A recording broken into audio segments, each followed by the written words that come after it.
Hello friends, welcome to SMS academy. आज हम अध्ययन करेंगे कक्षा 7 के अध्याय नंबर 1 पूर्णांक के बारे में।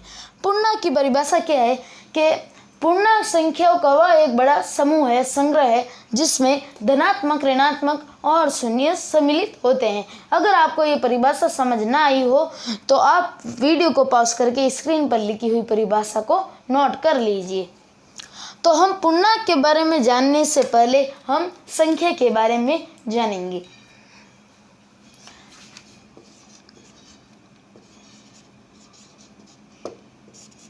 संख्या के बहुत सारे भेद होते हैं। संख्या बहुत प्रकार की होती है। नंबर 1 शून्य। शून्य को इंग्लिश में जीरो कहा जाता है। नंबर 2 धनात्मक।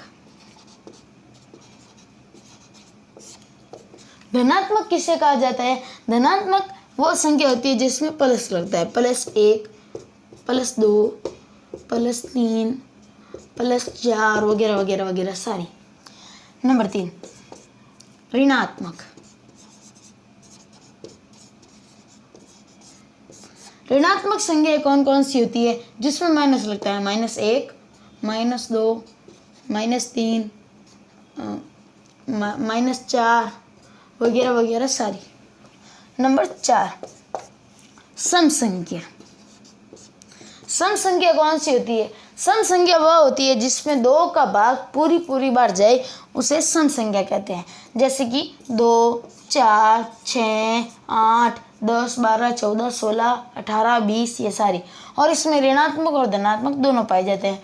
जैसे कि +2, +4, -2, -4, -6 ऐसे सारे। -2, -4, -6 ये भी सम संख्या है। नंबर 5 विषम संख्या।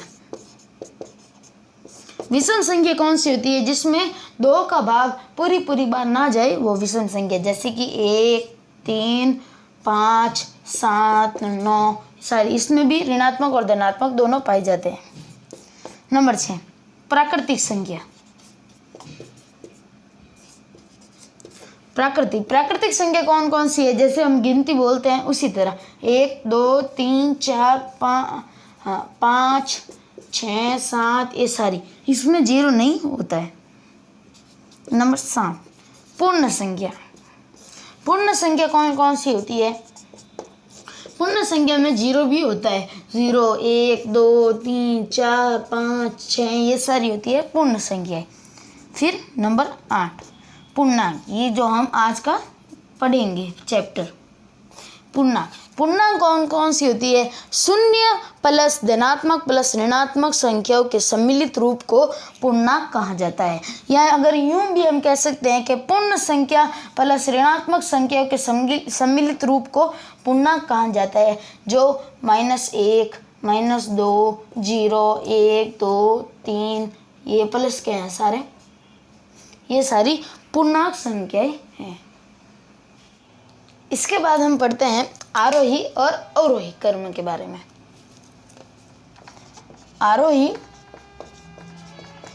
आरोही मतलब छोटे से बड़े की ओर। पहले सबसे छोटा, फिर उससे बड़ा, फिर उससे बड़ा, फिर उससे बड़ा, फिर उससे बड़ा। जैसे कि 1, 2, 3, 4, 5 ये सारे। और जैसे कि और 1, 2, 3, 4, 4 और 5 और 9 ये सारे आरोही क्रम। और अब अवरोही क्रम। अवरोही में होता है बड़े से छोटे की ओर, यानी सबसे पहले सबसे बड़ा, फिर उससे छोटा, फिर उससे छोटा, फिर उससे छोटा, फिर सबसे छोटा। जैसे कि इसके उल्टा कर दीजिए 5, 4, 3, 2, 1 और इसमें 9, 5, 4, 4, 3, 2, 1। अब इन दोनों में एक चीज़ और है कि आरोही में अगर दो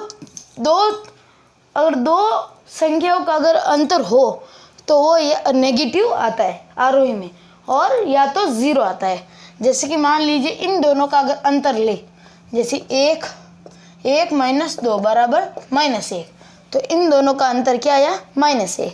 और अगर इनका ले इन दोनों का तो आया 0। 4 - 4 बराबर 0।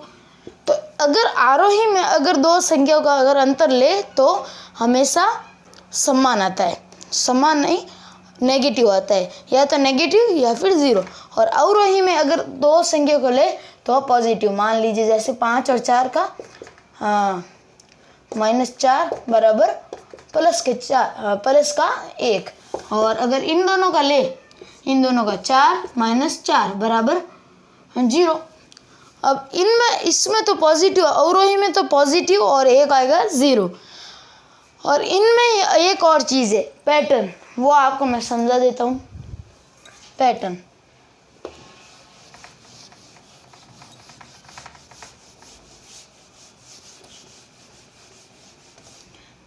एक आता है पैटर्न। पैटर्न एक तो होता है आरोही और एक होता है अवरोही। अवरोही आरोही में इसकी जो एक स्पेशल चीज़ है वो ये है कि दो क्रमवार यानी दो लगातार संख्याओं का अंतर होता है वो समान होता है। जैसे मान लीजिए 1 2 3 4 5 ये दोनों है। अब इन दोनों का अंतर ले तो इनमें आएगा तो नेगेटिव 1 - 2 बराबर -1। इन दोनों का तो -1, इनका भी -1। अब इनमें सबका अंतर होगा वो समान आएगा, लगातार संख्याओं का अंतर समान आएगा। और इनमें भी अगर ले 5 4 3 2 1 तो इनमें भी अगर अंतर ले तो समान आएगा +1। इसमें आएगा पॉजिटिव पर आएगा समान। दो अगर लगातार संख्या हो तो समान आएगा, सबका समान। इसमें भी +1, इसमें भी +1, इसमें भी -1, सब में -1 आएगा।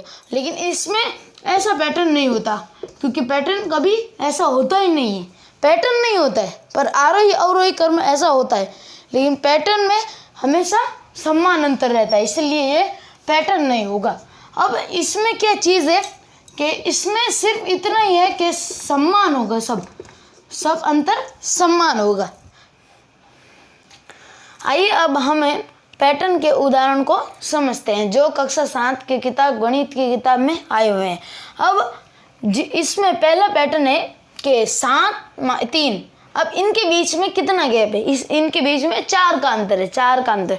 और इनके बीच में भी 4 का, इनके बीच में भी 4 में, और इन जगह को हमें भरना है। तो अब इनको कैसे सॉल्व किया जाए? इनको सॉल्व करने के लिए हमें इनको देखना पड़ेगा कि इनके बीच में अंतर अगर 4 का है तो इसके अंदर इन दोनों के बीच में भी 4 का, इन दोनों के बीच में 4 का, तो इन दोनों के बीच में 4 का, इन दोनों के बीच में भी 4 का, इन दोनों के बीच में भी 4 का अंतर। मान लीजिए 7 में से 4 गए पीछे 3 में से 4 -1 से 4 गए -5 -5 में से 4 गए -9, और अब -9 में से -13 और इसमें से -17। सबसे आसान सा सवाल।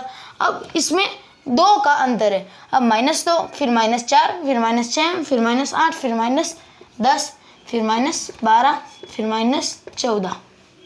आसान सा सवाल। फिर इसमें 5 का गैप है, 15 10 5 0, तो इसके आगे -5 फिर इसके -10 फिर -15।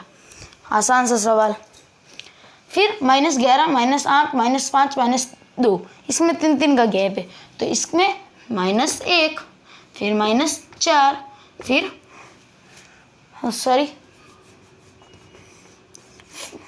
इसके अंदर अब प्लस में आएगा आगे, तो इसके अंदर 1 फिर इसमें 4 फिर अब 7। आसान सा सवाल है। चलिए मिलते हैं नेक्स्ट वीडियो के अंदर। Thanks for watching my video. Please like subscribe my channel and share with your friends. Thank you.